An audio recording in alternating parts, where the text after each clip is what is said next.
Evo su kobasice, vidite. Pre nego što ih pojedemo, možemo da vidimo zašto one sve mogu da služe. Na primjer,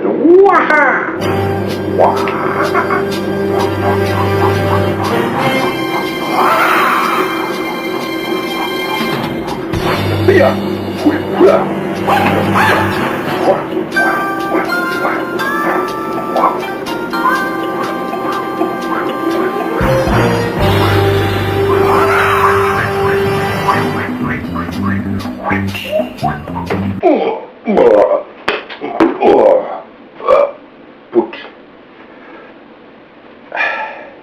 Ne igrajte se, deco, sa hranom, to nije lepo, ali ja sam se malo zabavljao. Oprostite. Idemo sad ih pojedemo.